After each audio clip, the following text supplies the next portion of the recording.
Hello and welcome to not XCOM 2 War of the Chosen with me, the 117thCon. Instead, today I'll be taking a look at a game that I enjoy playing a hell of a lot, Battletech! One of the mini games in the Mech Warrior and Battletech franchise. Well, to summarise up, basically this is a lot like XCOM, this game. But unlike XCOM, you don't fight with troops, you fight with big stompy robots.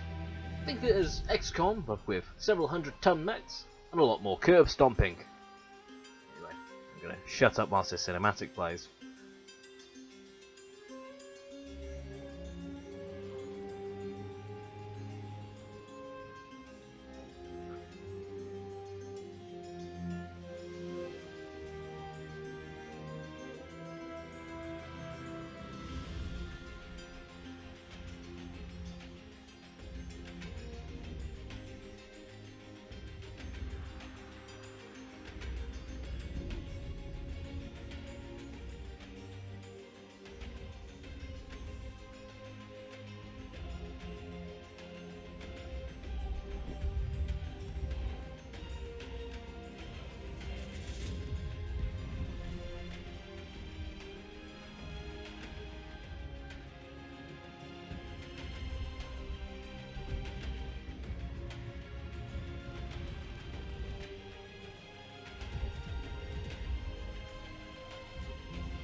Right, and we are into Battletech. Now, like I said, this is a lot like XCOM in the way that it plays. You know, we've got turn-based combat, but this time with mechs and other things that make it quite a bit nicer. One, the mechs of varying weights and that will actually have different parts of their turn. So each round will be broken into various turns, where the lightest mechs go first, medium mechs second, heavy mechs, and so on and so forth. You get the idea. Anyway, today I'll be showing off the prologue so you can have a general idea of what this game is like. Right. The whole story is that girl there, Kamea Arana, she's currently about to take the throne after her father, and well, as with any great fortune or great change of power, there are people that don't like that, and there are people that decided, hey, wouldn't it be a really great idea to start a dictatorship? So first they've got to go ahead and get rid of Kamea, the Arano. I've got your back. Did he just punch him? He punched me! Anyway, trying to dispose of Arano, House Arano. Anyway, as you can see, unlike XCOM, big stompy robots, and also unlike XCOM, because you're dealing with several ton mechs and that lot, you can blow off various parts of them, which means there is more than one way to take down an opponent. Instead of just straight up snapping all their health off, you can be more tactical, try and target their centre torso, disable their weapons, destroy their legs to make them immobile. Either way, there is always more than one way to play Battletech. It's one of the reasons that I love it. On top of that, as you notice there, it's got a ton of weapons. Every mech is highly customizable, but you do have your issues. The biggest one of which is dealing with heat. In the simple sense of weapons, turns out lasers, missiles, and guns, they have this annoying habit of getting kinda hot when you use them a lot. And well, if you play one of your mechs to, well, basically destruction, firing endlessly, you will inevitably overheat that mech, unless you've got sufficient cooling. Most of the time you won't, because getting enough heat sinks, generally speaking, to comfortably cool enough heavier weapons, it just eats up too much weight. So a lot of the time you'll go ahead and forfeit that and then pick and choose your weapons in the battle and what you want to use, simply choosing what's best for the job. Say there's somebody at long range, use your long range missiles and your sniper cannons. Close range, short range missiles, you know, medium and small lasers, those kind of things. It's all about picking the best tool for the job at the best time, which is generally a lot better than just simply equipping a mech with tons of something and a lot of heat sinks to cope. It gives you that flexibility that most of the time you'll need. Although I will say, I love Kintaro mech. I know it completely goes against what I'm saying. Make sure you've got more than one type of gun. But having a ton of missiles, especially short-range missiles, in a heavily armoured mech that can take a real beating, at the end of the day, there's not much else that can really beat that. Yeah, you could go for a heavy or assault mech, but when you've got a ton of missiles, it becomes kind of evil. It's not only that, missiles deal what's known as knockdown damage, or stability damage, depending who you ask.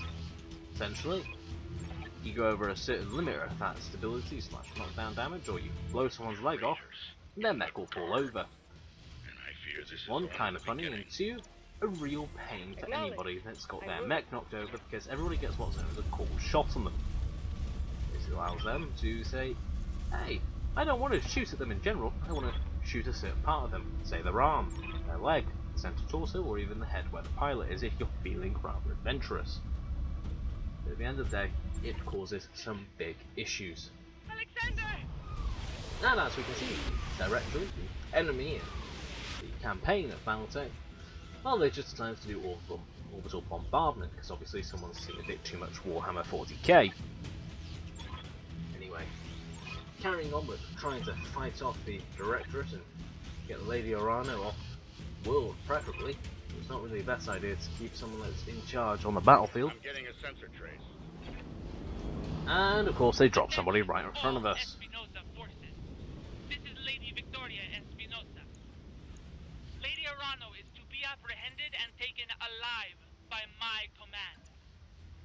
Fail to follow these instructions, and you will have me. God, she is pretentious. Anyway, let's start trying to take down these enemies. So you get shots in the Cicada, that's a medium mech, so that's going to be a real pain. As you can see then, the bottom bar of which that we were shooting at went up to 2 bars of the yellow. That is your stability damage. Once that reaches full, that's when you knock somebody down. Incoming transmission. And here we are, Lord Santiago Espinosa. This one is the one that decided it would be a good idea to become a dictator. There's a bit more of a story than that, but I'm cutting it down to time restraints. I have assumed control of the Oregon Coalition.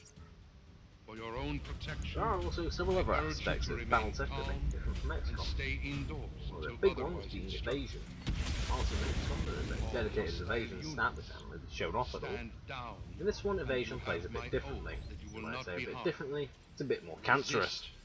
And you will. If, say, you have a light mech, and you basically get them to move as much as possible in a single match, they become damn near unhittable because they've got max evasion.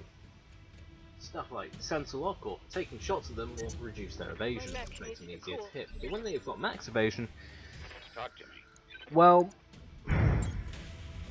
to say that your chance to hit is unlikely would be the understatement of the year. In short, they become a nightmare to deal with because you cannot hit them through trying to the end of the world. But luckily this time, using a bit of experience of playing this prologue a few times, managed to go ahead and take the enemy down without too many issues. Taking down their Locust and their Cicada and well, the Spider, which I believe I actually killed off screen. Anyway, looks like You get to that ship, Alexander. ladies, good friend has gone ahead and called in a dropship. On the same day. And of course, they decided to land that dropship on the opposite side of the enemy forces, because of course it would be too easy to land it right where we are. Anyway, so we've got a few looks like tanks to deal with. Deal with them and start moving up, and of course, as if that would be nice and dandy and easy. No, of course, we've now got not a heavily damaged mech. We've now got Captain House to deal with, who has got essentially a fully armoured, fully battle prepped war machine, a Wolverine. These are nasty and they are brilliant to have. Good all-round mech with armour, heavy autocannons, missiles, lasers. Hell, it has it all. Not to mention, due to its speed, its ability to use a fair amount of jump jets, it is a really mobile skirmisher. Anyway, we're gonna have to take care of it soon. So I think first off what I will do is I will focus every last bit of fire I can onto him, and then take out the turrets which are supporting him, and try to stay out of range of those turrets, because turrets in this game are either pitifully easy to take care of, or they are nightmare fuel of legends, able to go ahead and scan your units from well out of range, so they can call every last other turret to shoot at you,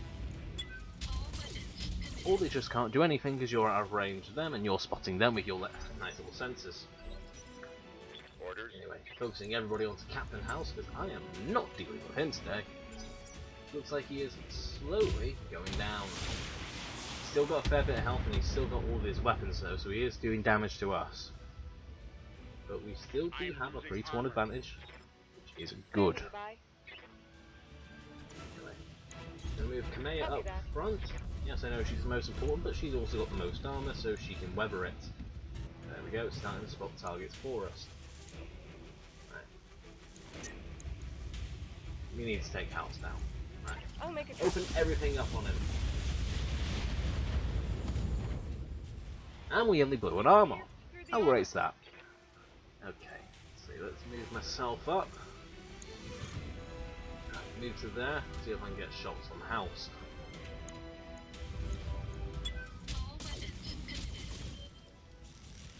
Aye, and we got him! The torso is destroyed, he is incapacitated, and, well, taking out the turrets, we're safe! We did it! Job's a good un! Mission complete! Victory for all! Bring out the champagne, let's all have a nice glass. This has been Battletech, hope you enjoyed it, and well, enjoy the cinematic.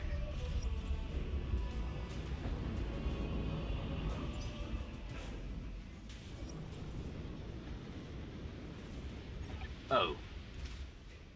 Oh no. Okay, let's scratch myself. Wait, what? You mean what? Those sneak buggers. Well, looks like we're not gonna have another fight. Definitely is the end of it.